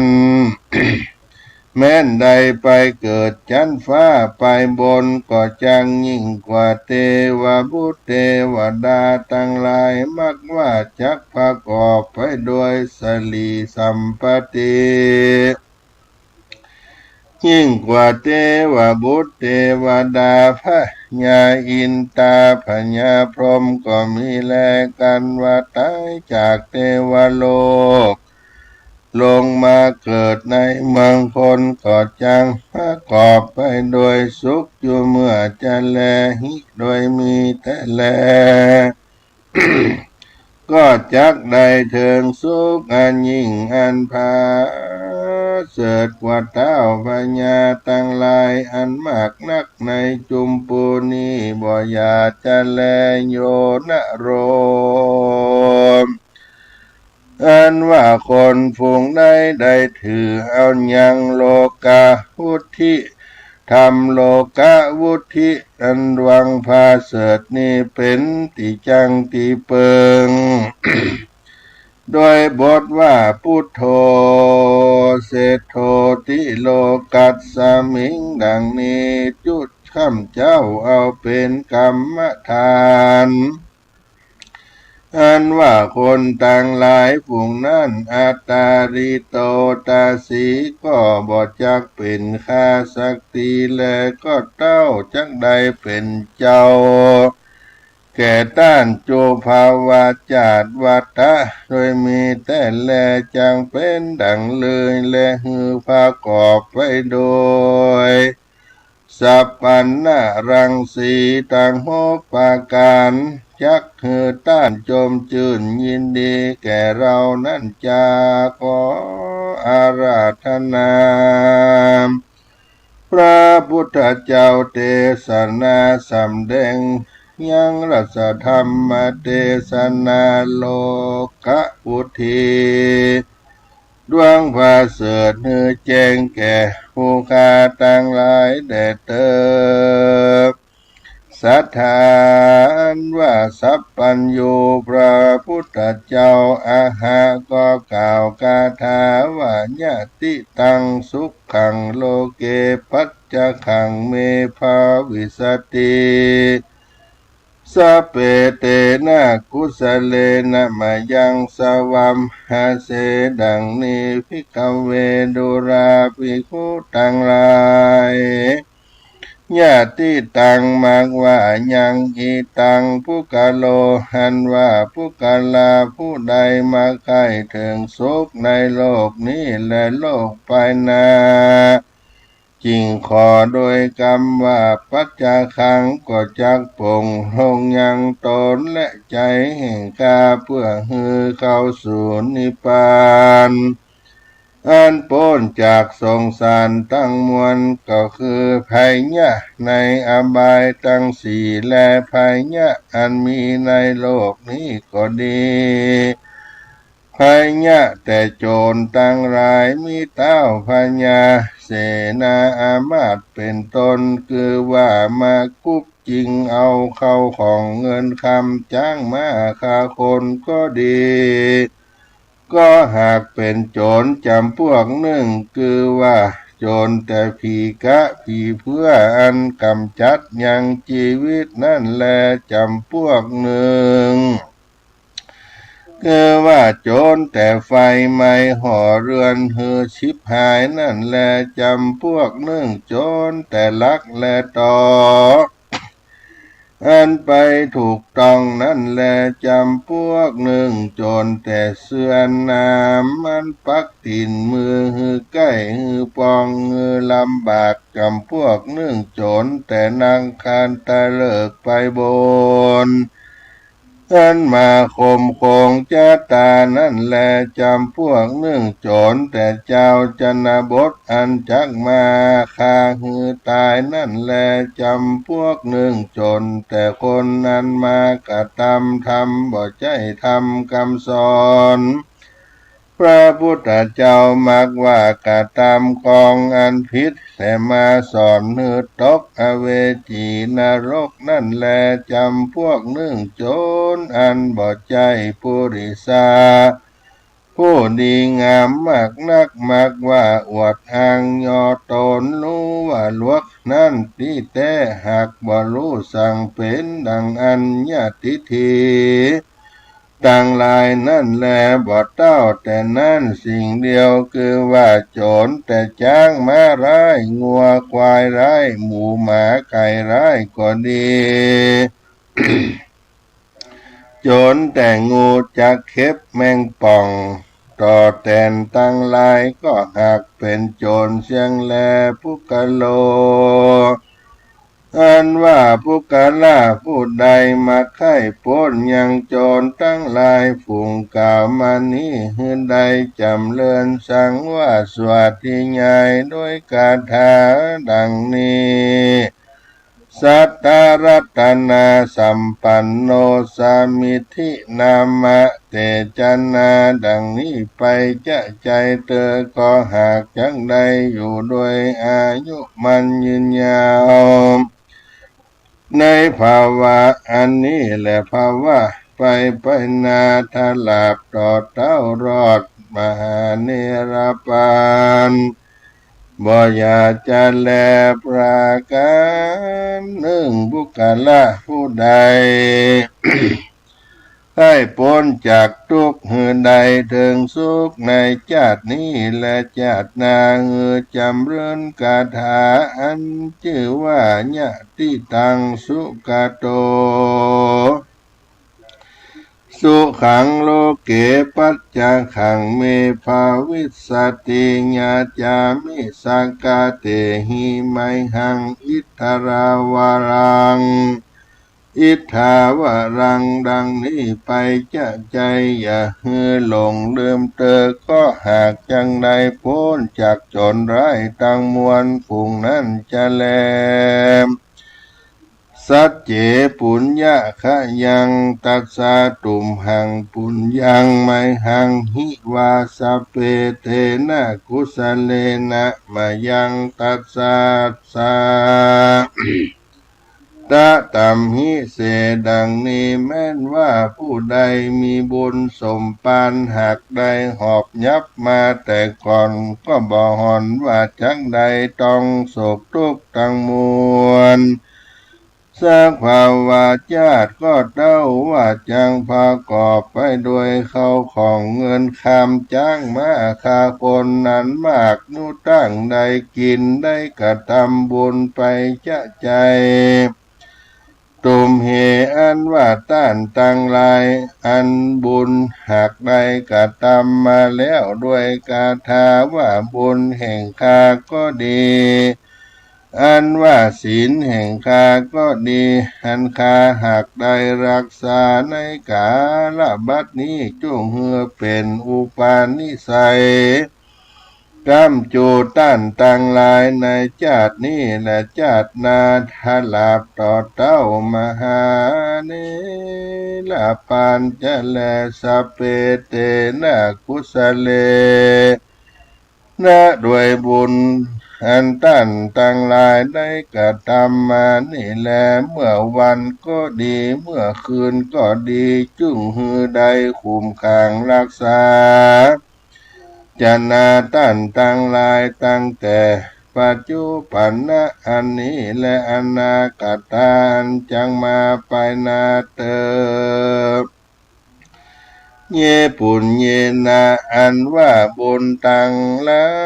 ยอันต้านตังหลายได้กระทำไว้แล้วและยังมักใฝ่ยังบุญนั้นจุ่งได้เต็มได้เขียนยังธรรมะดวงพาเสดอันชื่อว่าโลกะพุทธิสูตรเจ้าดวงพาเสดนี้ไว้กำจูศาสนาภาโกตมะเจ้าเฮือหลอด5,000 วัฏษาเดเตอวัฏฏะโดยมีแต่แลนว่าทุกทั้งหลายขอจงอย่าฮือมีแก่สู่ต้านต่างหลายฮือได้ประกอบไปด้วยสุขจุภาวาจาตินิเตออันว่าบุญนั้นต้านต่างหลายได้กระทำมาเป็นที่เปิ้งโดยอันเกี่ยวทั้งสามเป็นที่เปิ้งสิ่งเดียวจงเฮือต้านต่างหลายได้เทิงสุขทาลาบต่อเต้ารอดนิพพานเจ้า อันบ่รู้เท่าบ่รู้ตายโดยอนุภาพอันใดฟังพระธรรมเทศนาโลกะพุทธิเจ้าก็จังมีจะแลโยนะโรอันว่าคนผู้ใดฮือตานนั้นมากหากฮือด้วยอันดีนักเทวดาทั้งหลายหากกตำสักการะปูจาจูเมื่อก็เพื่อได้ฟังธรรมดวงอันประเสริฐนี้คือว่าโลกะวุติสูตรได้สังว่าสวัสดิญายกาถานกล่าวไว้แล้วแต่หนหลังมากะตังหากใดกระทำบุญแต่กาละอันใดแม้นว่าใดกระทำไว้ที่ใดที่หนึ่งก็ดีเมื่อไปลุนก็หากยังวุฒิจำเริญยืนยาวได้100 ขวบเขาบ่ยินอิดยินหอดสักเตือมีเสียงกลมเป็นดังเสียงนกกาละเวกเป็นเสียงกลมเป็นดังเสียงนกกาละเวกก็ยังประกอบไปด้วยกำลังเป็นดังเมื่ออายุได้20 ปีด้วยเถจะบุญอันได้สร้างและได้ฟังธรรม รัสธรรมเทศนาโลกบุตรีดวงพระเสริฐนี้กันว่าได้เป็นเต้าพญาเสวยราชสัมปติก็หากจังยิ่งกว่าเต้าพญาทั้งหลายทั้งมวลฝูงอันเป็นมาแล้วนั่นแลแม้นว่าบ้านเมืองก่อการกุ้งรุ่งเรืองด้วยเข้าของสัมปติเต็มไปด้วยบ้านน้อยเมืองใหญ่บ้านที่เต็มพ่อแม่ไก่ล่าเติงกันแม้นว่าโจรมาหารป่าก็บ่ได้กระทำร้ายใดด้วยเตจะบุญธรรมดวงประเสริฐโลกาวุธิเจ้าดวงอันนี้แลละธรรมหิบ้านน้อยเมืองใหญ่ที่นั่นก็จักได้ตั้งอยู่เสียง5,000 วรรษาก็มีแลราชาหันว่าเต้าพญาตนนั้นก็จักได้เสวยยังราชาสัมปติบ้านเมืองจอบตัสสะราชธรรม10 ประการก็จักได้กระทำบุญไปจะใจในเมืองนั้นแล โยปุกกาโลอันว่าปุกกาละผู้ใดเป็นต้นว่าเต้าพญาเสนาอามาตย์ตังปัจจานาราชสะคุ้ยเศรษฐีแม้นว่าสมณะพราหมณ์คหัสถ์กลาวาสเยาเรือนก็ดีได้ฟังธรรมดวงอันประเสริฐนี้เชื่อว่าโลกวุฒิสูตรโดยใจศรัทธาเชื่อแต่ดังอันนั้นว่าคนต่างหลายฝูงนั้นก็หากจังใดเสวยพระผลอันกว้างขวางมากยิ่งนักเทวตาเทวดาอินทราพรหมทั้งหลายจุงรักษายังบ้านเมืองหอเรือนและเขาทั้งหลายในกาละจุเมื่อและยะตามในกาละเมื่อใดส่วนนั้นว่าปริญญาเมตไตรเจ้าจังลงมาเกิดในโลกนี้ตุมเฮอันว่าท่านทั้งหลาย ได้ฟังธรรมดวงอันประเสริฐโลกาวุธิเจ้านี้จุงหือใดดับเสียยังตุกตังมวลด้วยบุญอันได้ฟังและได้สร้างธรรมโลกาวุธิสูตรดวงประเสริฐนิโยนะโรอันว่าคนฝูงใดมักใดเป็นอุบาทกังวลอนตรายมักเป็นข้อเป็นนามก็ดีจุงเหือจวนกันสร้างธรรมดวงนี้แล้วตั้งใจฟังอันใดคบยำแยงแต่ดังอันหือใดฟังเอาจุตัวอักขระเพียนจนะอย่าหือหลงลืมเตอก็หากจังประกอบไปโดยเข้าของเงินคำจ้างมาคาคนและมีแก้วสหายอันมากนักเสมอดังนายอนาถาปิณฑิกาสามหาเศรษฐีและโจติกาเศรษฐีนั้นอันมีภาษาทอันแล้วโดยเกี่ยว7 ประการแวดล้อมยังภาษาทหลอดจุไป ไผบ่อาจจะกระทำร้ายใดนั่นแลประการหนึ่งแม้นว่าปื้นภาษาทก็หากจักเจือไปโดยเกี่ยวผลิกะตั้งมวลจุกรรมจุไปอันหยาดเนืองใหญ่ไปโดยตนการป้ารุกขะมีเครื่องสปะนาหอยย้อยย่อนแขวนจุตนมีลำคำ4 ตนหากตั้งอยู่ยังแจ่งภาษาทหาปุกละผู้จักเขียบเตรียมบ่ได้จะแลตุมเฮอันว่าต้านตั้งลายจุงจักดำใจฟังธรรมโลกวุธีจุปีจุเดือนจุวันจุยามธรรมโมอันว่าโลกาวุธิธรรมดวงอันประเสริฐอันพระพุทธเจ้าป ฏิทิตาหากตั้งไว้หือเป็นที่จังที่เปิงแก่พันนาสัตว์ทั้งหลายเพื่อหือเขาได้พ้นจากทุกข์หือได้เสวยสุขมากว่าฮับตับเสียยังภัยยะกังวลอนตะลายทั้งมวลบัดเต้าแต่นั้นคือว่าฮับตับเสียยังโจรร้าย5 ประการ10 ประการตั้งแต่ราชะโตเป็น9ถ้าลาบต่อเต้าถึงนานาอุปัตตโวนั่นแลจุงปากันสังวาสวัติญายเมตตาภาวนายังโลกาวุธิดวงพาเสดด้วยบทว่าพุทโธเศโธติโลกัสสมิงสปะสัตตาหิตังกัลโลสังสาระปันธนังสิโนอาหังอันว่าคาวันตามีสัพพะตาก่อนอบน้อมไว้ไปจะใจอย่าได้ขาดอย่าได้พามาดหลงลืมเด็ดเตอก็หากจังเป็นกถาหับตับเสียยังอบายตั้ง4หับตับเสียยังภัยยะกังวลอนตะลายตั้งหลาย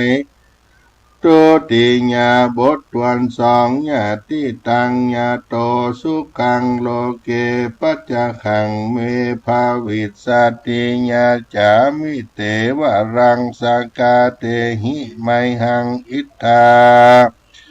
ว่ารังดังนี้จำเริญจูข้าเจ้าเอาเป็นกรรมฐานไปเตอก็ฮับตับเสียยังโจรร้ายทั้งหลาย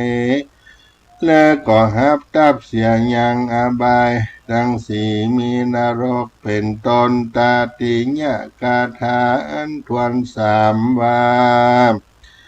ทุกขรังวัตตาโลกัสสมิงติสรณาตญาติสรณาภะเลเน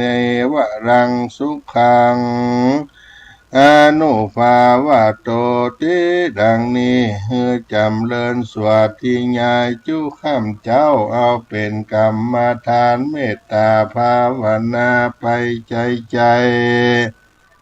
ถ้าหลับต่อเต้าเสียงหาปันวัดสาก็หากจักได้ถึงยังสักกาโมกขธรรมอันยิ่งคือว่านิพพานเจ้าอันบรู้เท่าบรู้ตาย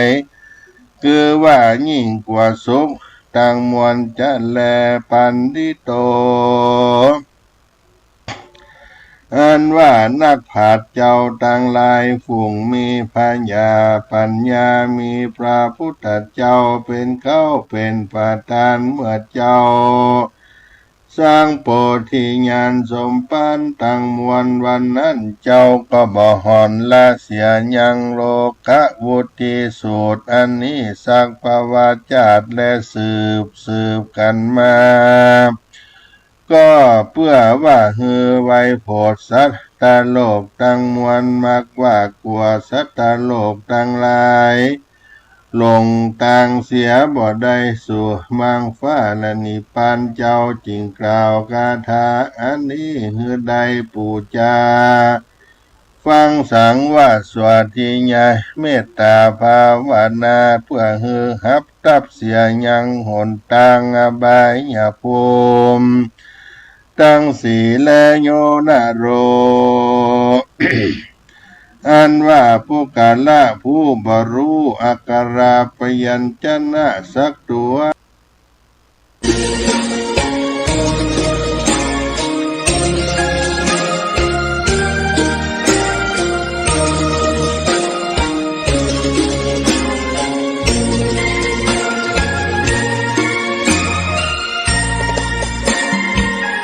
ดอกบัวดอกหนึ่ง